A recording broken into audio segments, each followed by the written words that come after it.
wabarakatuh. Kita mulakan majlis dengan membaca surah Al-Fatihah. A'udzubillahi minasyaitonirrajim. Bismillahirrahmanirrahim. Alhamdulillahi rabbil alamin, arrahmanirrahim, maliki yaumiddin. Iyyaka na'budu wa iyyaka nasta'in. Ihdinas siratal mustaqim. Siratal ladzina an'amta 'alaihim ghairil maghdubi 'alaihim waladdallin. Amin.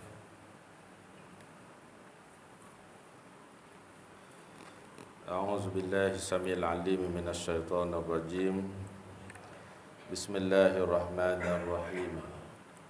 Alhamdulillahi rabbil alamin.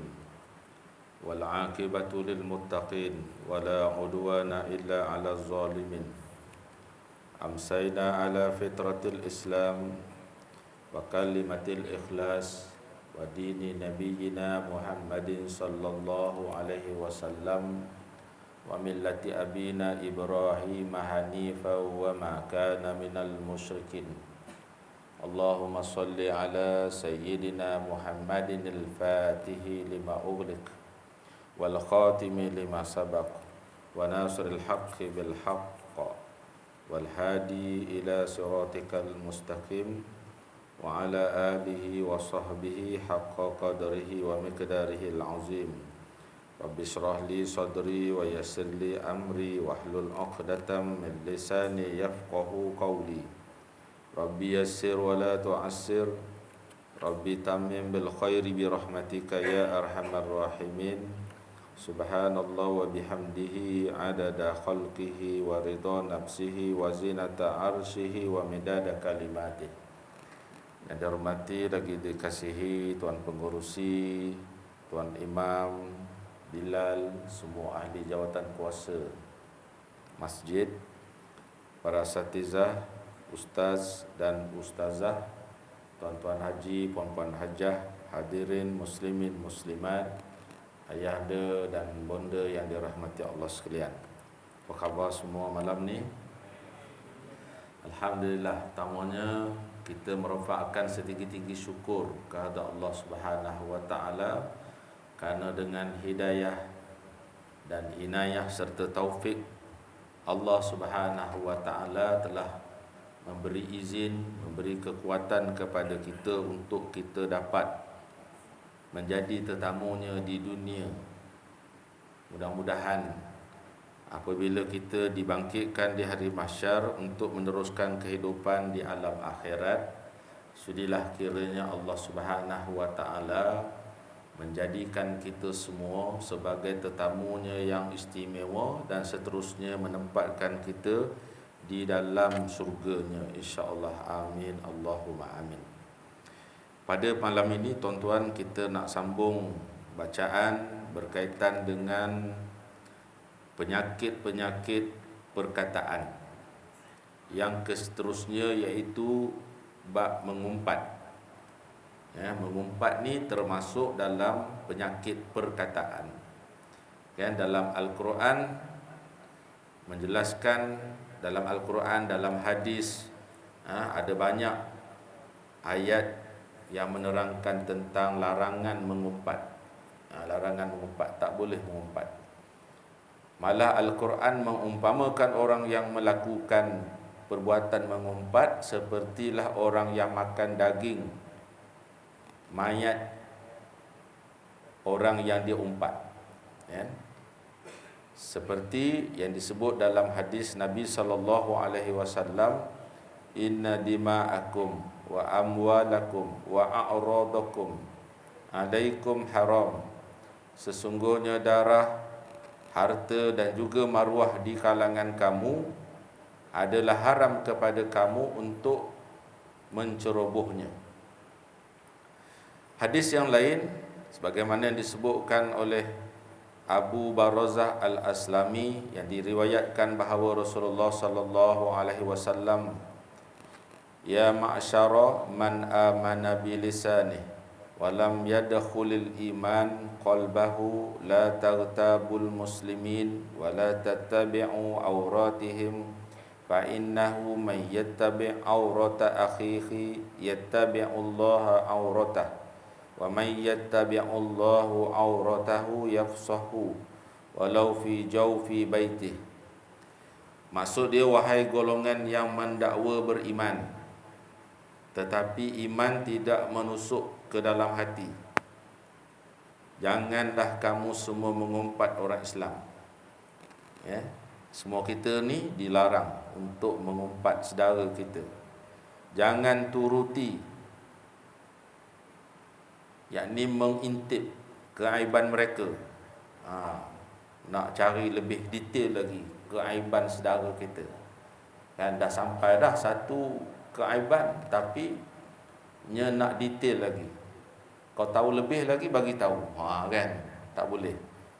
Cukup setakat satu tu pun kalau boleh dielakkan, elakkanlah, kan. Ni kalau orang main cerita kat kita, kan, kita pun tak pasal. Rupanya dia nak mengumpat saudara kita. Kan. Tapi kita dah terlajak dengar dah. Jadi hak yang terlajak dengar ni cukup setakat yang dia dengar tu. Lepas tu jangan minta ditambah lagi cerita yang lain-lain. Adakah dia tahu, kan? Jangan turuti keaiban mereka. Ancaman sesiapa yang menuruti, mencari-cari keaiban saudaranya, nanti Allah akan menuruti keaibannya. Keaiban kita ni banyaklah tuan-tuan. Kalau Allah buka, jenuh kita lah tuan-tuan. Tapi semua ni Allah tak buka. Allah kasih, Allah sayang kepada hamba-Nya. Walaupun banyak sangat keaiban kita ni, tapi kita je yang tahu, kawan-kawan kita tak tahu. Kerana apa? Allah tutup dalam pelbagai cara. Allah tutup ni dalam banyak cara, bukan satu cara, kan? Boleh jadi Allah tak detikkan pada hati orang lain untuk sembang hal kita, kan? Kalau dia start menyembang hal-hal kita, banyak tuan-tuan, kan? Jadi itu pun di antara cara lah. Banyak cara sebenarnya Allah menutup keaiban kita. Allah yang buat, maka Allah yang mempunyai pengetahuan yang sangat banyak macam mana cara untuk tidak membocorkan rahsia keaiban kita semua. Kecuali kita sendiri yang bocorkan rahsia kita dekat orang lain, kan? Bukan Allah yang bocorkan, kan? Allah ni dia memang sayang pada kita, tak nak tunjuk keaiban kita. Dalam hadis yang lain, apa disebutkan, sesiapa yang Allah menuruti keaibannya, pastilah Allah akan membongkar keaibannya itu, walaupun ia tersembunyi di dalam rumahnya, walaupun cuba disorokkan. Tapi kalau dah Allah nak bukakan keaiban seseorang ni, orang tetap akan tahu juga, ya? Di sisi Allah tidak ada benda yang sukar pun. Walaupun pada kita susah, tapi pada Allah tak susah pun. Walaupun di sisi kita mustahil, tapi di sisi Allah tiada yang mustahil, kan? Semua mudah. Tak ada yang tersembunyi di sisi Allah. Di sisi kita je ada yang tersembunyi, kan? Yang zahir kita nampak, yang tak nampak, yang tersembunyi kita tak tahu. Tapi di sisi Allah Subhanahu Wa Taala, tuan-tuan, tak ada beza antara yang zahir dengan yang tersembunyi. Semuanya Allah tahu. Dalam hadis yang lain yang bermaksud, kata Rasulullah sallallahu alaihi wasallam, jauhkan diri dari mengumpat, kerana sesungguhnya mengumpat itu lebih buruk daripada berzina. Kita dengar berzina ni teruk sangat, jahat betul lah orang ni kalau dia boleh berzina, kan? Tapi yang sebenarnya orang yang mengumpat tu lagi jahat daripada yang berzina, tuan-tuan, kan? Kita terbalik, kita tengok yang mengumpat tu biasalah, membawang, kita sebut, kan? Membawang, mentimun, kan? Macam tak rasa berdosa. Tapi kalau diceritakan tentang seseorang ni telah melakukan zina, pada pandangan kita jahat betul lah orang tu, kan? Sampai hati dia ni buat perbuatan zina. Hakikatnya Nabi kata, tuan-tuan, Mengumpat itu lebih teruk daripada berzina. Sebab apa? Sebab orang yang berzina, kalau dia menyesal, dia bertaubat, dia minta ampun pada Allah, Allah ampun. Kan? Tapi berbeza dengan orang mengumpat. Orang mengumpat menyesal, saya mengumpat, Tuhan apa itu. Tapi dia tak cakap. Dia berdoa pada Allah, ya Allah, ampunkanlah dosa-dosa saya yang saya buat seperti mengumpat, saya mengumpat kawan saya sini, kawan saya situ, saya mengumpat tuan imam, saya mengumpat ustaz, saya mengumpat tuan haji. Tapi dia mengadu ni pada Allah. Allah tak terima, tuan-tuan. Melainkan dia kena jumpa dengan orang yang dia mengumpat dulu. Cerita secara terperinci, bukan sekadar kita sebut saya nak minta maaf, itulah hari itu adalah silap sikit-sikit kan. Tak habis tu. Kan?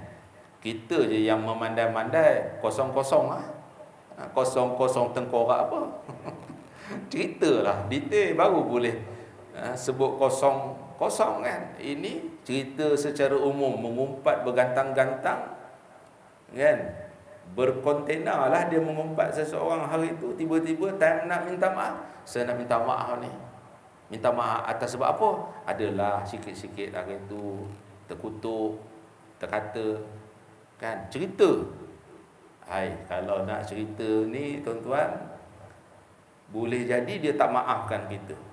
Ikut dia lah, dia nak maaf lepas tu ataupun dia tidak nak maaf. Siapa suruh hari itu teringin nak buat perbuatan mengumpat ni? Kan? Cerdik kok mana tuan-tuan? Contoh dia, ni hari tu mengumpat, lepas tu dekat-dekat nazak nak cari balik nak minta maaf sebab hari tu dia mengumpat. Kan? Takut nanti bila jumpa Allah, Allah tak terima dia. Amalan-amalan baik banyak, sembahyang, duduk dalam majlis ilmu, mengajar, begitu beginilah. Kan, umrah tiap-tiap tahun, sedekah pun hebat. Tapi mengumpat tak beres. Allahu Akbar kan. Na'udzubillahi min zalik. Jadi itulah maknanya kalau adalah dia menyebut kalau kita tak mampu nak cerita, mungkin kalau kita cerita dia tak jadi lebih baik. Kan, kita hanya hari itu mengumpat berguni-guni kan. Kemudian bila kita dah menyesal, kita belajar pula malam ni, alamak tak beres lagi. Kita nak cerita satu-satu, rasanya tak habis, tak selesai. Ya. Jadi ada juga yang berpandangan setiap kebaikan yang kita buat, kita hadiahkan kepada orang yang kita umpat. Kita sedekah ni, saya bubuh, saya sedekah ni, hadiah pahalanya sampaikan kepada orang yang saya mengumpat. Saya tak mampu nak cerita apa yang saya umpat hari itu. Macam itulah tuan-tuan. Kan? Ada pandangan yang sebut macam tu kan. Mudah-mudahan kebaikan kita yang dihadiahkan pahalanya kepada orang lain diterima oleh Allah sebagai amalan soleh juga. Kan? Sebab amalan soleh ni dia boleh menghapuskan dosa. Kan? Mudah-mudahan termasuklah dalam amalan soleh yang begitu tu boleh menyelesaikan hutang-hutang kan. Hutang-hutang yang tak selesai dengan manusia ni. Tu hak cerita mengumpat lah. Sebab tu kalau nak mengumpat ni bukan kena fikir 2-3 kali, kena fikir sanggup tak nanti kalau kita dah menyesal, nak bertaubat, nak jumpa balik, nak cerita satu-satu apa yang kita umpat kepada orang yang kita mengumpat hari itu. Sanggup tak? Kalau tak sanggup, janganlah mengumpat. Cerita dia macam itulah. Kalau tak sanggup lah ustaz nak cerita balik semula, kan? Jangan mengumpat. Titik dah sampai situ. Cukuplah kan. Mana yang lepas-lepas tu, mana kalau ada perbuatan mengumpat ni, kalau boleh jumpa, cerita, kan? Ikut dia lah, dia nak marah balik semula ke, dia tak maaf ke, yang penting sekarang ni kita dah jumpa, dah cerita satu-satu benda yang kita mengumpat ke dia hari itu, kemudian dia tak maaf, itu dia dengan Allah pula. Di sisi kita yang mengumpat buat silap dulu dah selesai dah, ya, sebab kita dah jumpa dah. Mudah-mudahan lah, kalau kita cerita balik kan, mudah-mudahan kawan-kawan yang diumpat tu pun dia pun lembut hati, sebab dia pun, aku pun ada juga mengumpat. Tuan Haji kan dia sama naik kan. Saya pun nak cerita juga ni lah, dah langsung dah. Tuan Haji mai cerita begitu begini kan, saya pun sebenarnya ada juga mengutuk Tuan Haji kan. Balas balik semula macam tu. Jadi tu baru kira kosong-kosong. Kan, tu baru kira kosong-kosong. Kalau sebelah pihak je tak jadi, kan. Ataupun terus nak minta maaf, bolehlah, tapi tak selesai lagi. Sekarang ni kita nak buat kerja bagi selesai. Macam itulah. Ni bukan kata tuan-tuan yang buat, kan, ni cerita benda yang kita baca sekarang ni. Tapi kalau ada di kalangan kita ni yang buat, termasuk saya lah, kan, maknanya begitulah cara nak selesaikan, kan, supaya nanti bila dibicara di hadapan Allah, okey, dah selesai dah, ya.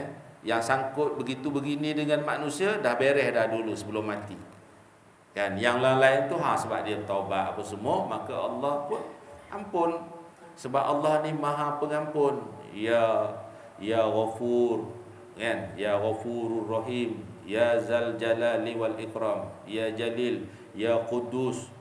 Ni nama-nama Allah kan, Asmaul Husna, semuanya menunjukkan bahawa Allah ni Maha menerima taubat, ya Tawwab, ya Ghaffar, Maha memberi ampun. Walaupun salah banyak macam mana sekalipun, bila dia minta ampun, Allah maafkan, ya. Allah ni Maha Pengampun, Maha Penerima taubat. Bukan macam kita berdendam, kan. Dah kawan tu dah minta maaf dah, okeylah saya maafkan, tapi cerita dendam tu tak habis lagi, kan. 2-3 tahun lepas tu cerita balik, kata dah maafkan, tapi pasal apa cerita balik? Kan, kalau cerita balik maknanya tak selesai lagi lah, ke macam mana? Dah, kalau dah maafkan, makna tak payah ungkit balik cerita-cerita silap dulu. Kita jumpa dengan sahabat kita, contoh dia, sekarang ni dia dah baik, dah jadi tukang azan, setengahnya jadi imam, tapi masa lalu dia, kan, macam-macam kejahatan dia buat, bahkan kena tangkap, ditahan dalam lokap, keluar sebagai bekas banduan. Dia pun dah jadi orang baik dah sekarang ni, selepas 15 tahun, 20 tahun. Contohnya, dia dah jadi orang baik. Bukan saja baik, dia ni orang yang imarah masjid, panggil orang datang mai semayang, hayya 'alas solah, ya. Kita pun sebutlah, baguslah dia ni lah. Orang lain jadi muazzin sekejap, dia muazzin ni lama dah. Hak ni pun sama juga, jadi imam, lama dah jadi imam. Orang mengutuk imam ni jenuh, tapi dia tak peduli, kan? Dia tak mengambil hati kepada kutukan orang. Dia sebagai imam, dia jadi imam, dia elok dia jadi imam, kan? Tak ada ngugut pengurusi. Kalau macam ni saya nak letak jawatan lah, kan? Orang baru komplain 1-2, dia dah sebut nak letak jawatan, tak tahan telinga dia dengar kutukan daripada orang lain. Ya, bila imam letak jawatan, pengurusi lah yang susah. Sebab selagi tak dapat imam, maka pengurusi kena jadi imam, kan? Dia pengurusi ni dia semua boleh, ya. Bukan sebagai pengurusi saja. Kalau muazzin tak ada, dia lah kena muazzankan, memanggil orang. Kalau imam tak ada, dia lah. Siapa tu? Tu pengurusi. Tapi sebab hari ni imam tak datang, dia lah jadi imam. Kan, contoh dia macam tu. Pengurusi pening, kan? Jadi hak jadi imam, hak jadi Bilal, mana kalau ada satu dua cacian makian sampai kat telinga dia, letak je lah, bawa balik semula bawah tapak kaki. Kan, jangan ambil hati. Orang ni kalau kita nak buat semua benda, nak puaskan hati orang, memang tak ada, tuan-tuan. Sampai hari kiamat tak akan jumpa orang puas hati dengan apa yang kita buat. Nak puaskan hati semua orang, takkan ada. Ya. Adalah satu dua yang mengeluarkan kata-kata kesat, letak bawah tapak kaki je lah. Kan? Janganlah ambil hati sangat. Tapi kita ni hak sebut kata kagum ni tadi, ada pula ustaz nak tahu dia tu dulu bekas banduan. Pasal apa duk cerita macam tu lagi kat dia? Kan dia dah jadi muazzin, dia dah jadi imam. Kan dah belah-belah tahun, bukan setahun dua. Tapi orang ni ada lagi nak sebut dia ni bekas banduan. Ustaz berhati sikit dengan dia tu. Dia tu pernah merompak rumah orang dulu. Kan? Dia tu pernah pecah rumah orang tu dulu. Kan?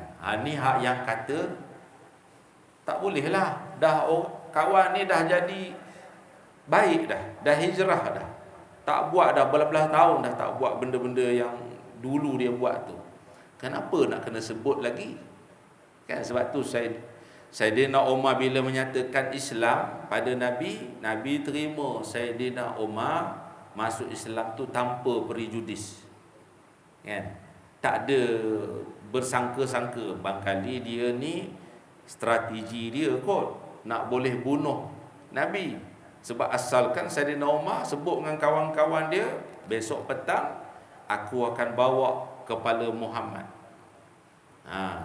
Kalau dia tak bawa kepala Muhammad, aku bukan Umar.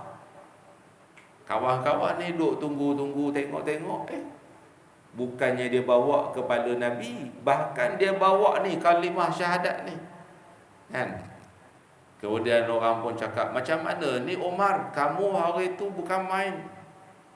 Kan? Bukan main kata nak bawa kepala Muhammad, tapi hari ini tiba-tiba kamu mengajak kami untuk mengucap dua kalimah syahadat ni. Kan? Dulu kamulah orang yang kata Muhammad tu pembohong lah, penipu lah. Kan? Macam mana sekarang ni kamu pula yang bersama dengan Muhammad, bersama dengan Rasulullah ni. Kan?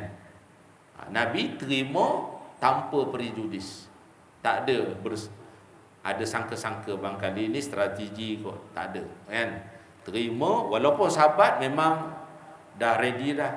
Kalau Sayyidina Umar ni bertindak di luar daripada jangkaan mereka, Nabi kata dekat sahabat-sahabat dia, yang lain-lain semua duduk, tak akan berlaku apa-apa. Nabi ni ialah dia Nabi. Allah dah bagi dah dia punya isyarat. Ni kedatangan Umar ke tempat Nabi berada pun ada isyarat. Kan? Isyarat Sayyidina Umar nak datang sebab nak masuk Islam ni, Nabi tahu dah.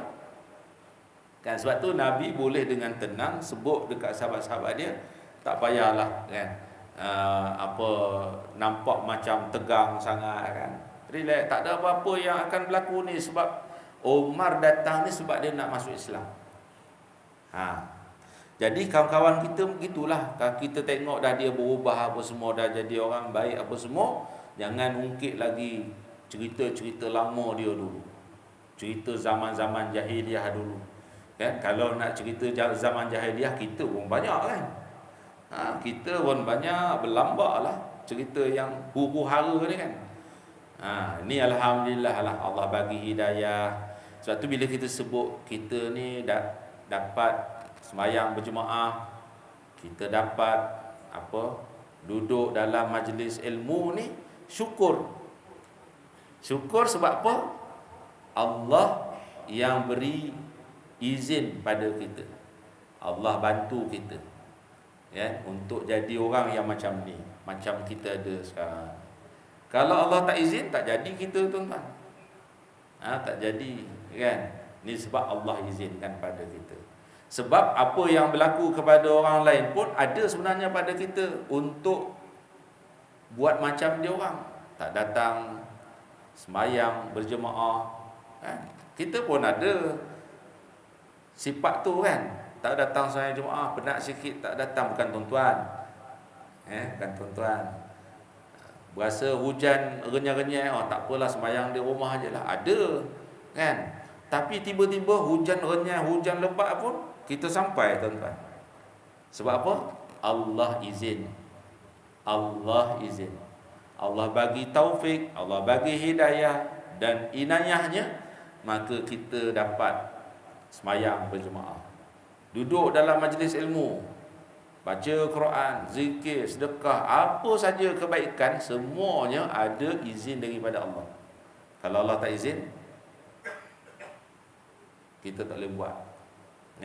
Semua urusan hidup kita ada campur tangan daripada Allah Subhanahu Wa Taala. Sebab tu bila kita dapat duduk dalam majlis ilmu, duduk bersama dengan orang-orang soleh, syukur, alhamdulillah, dalam ramai-ramai manusia dalam kampung kita ni, Allah pilih kita antaranya untuk duduk dalam taman-taman syurga. Duduk dalam Raudatun min riyadil jannah, taman-taman syurga. Taman-taman syurga tu apa? Majlis ilmu. Ramai lagi kalau ikut kan.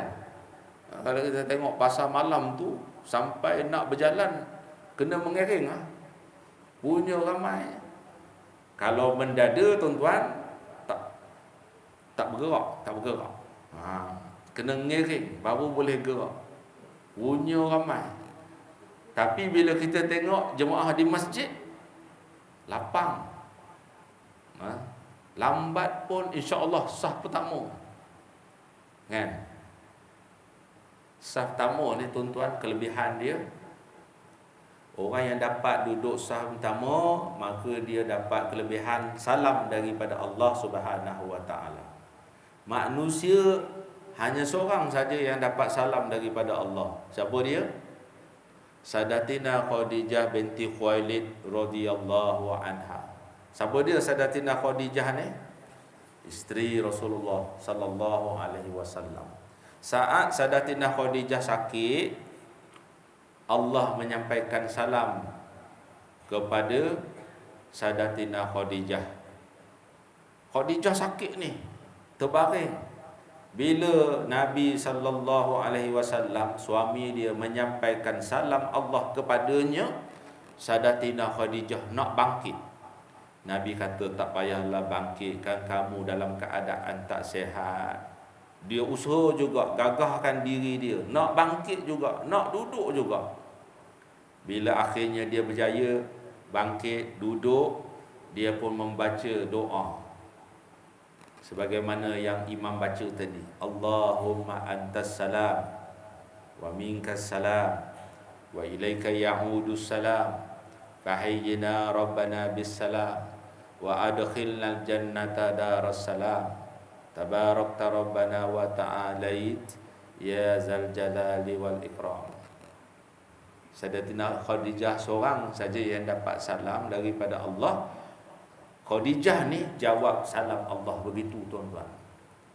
Salam yang dijawab oleh Sadatina Khadijah itu di kalangan ulama-ulama yang terkemudian, diambil ni doa ni, jadikan sebagai wirid untuk kita.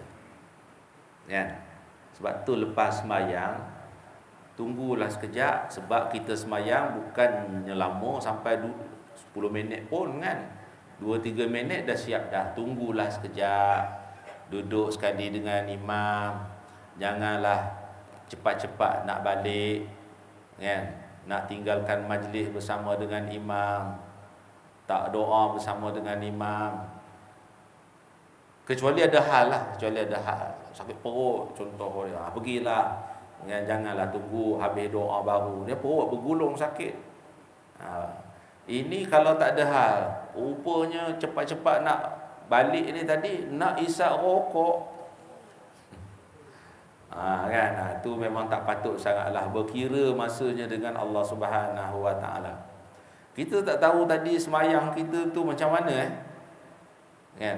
Sebab tu lepas habis semayang, istighfar dulu, mudah-mudahan Allah ampunkan kecuaian kita, kelalaian kita masa solat tadi. Solat kita tu kita je yang tahu tuan-tuan, macam mana sembahyang kita tadi tu.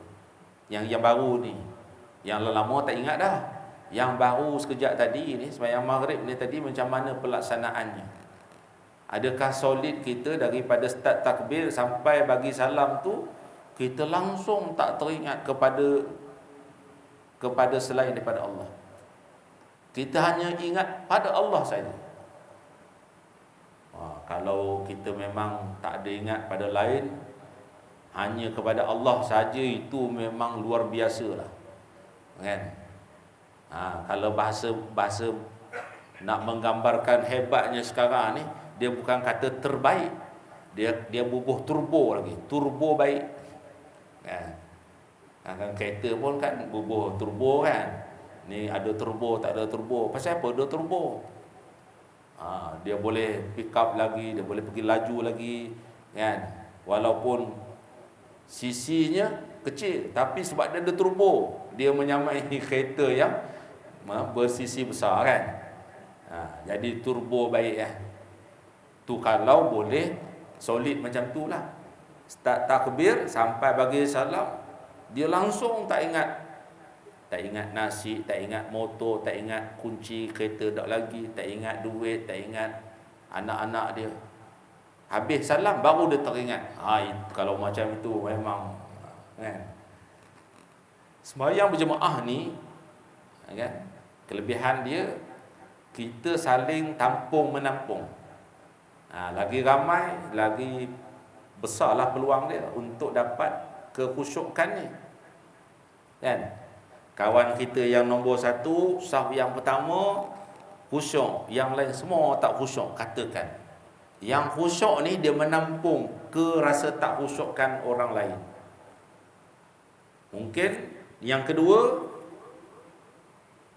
dia khusyuk pula, yang pertama pula tak khusyuk, kan? Yang lain semua tak khusyuk kecuali orang yang duduk nombor 2 di saf yang pertama. Dia menampung semua ke rasa tak khusyukkan orang lain tu. Dia saling tampung menampung lah.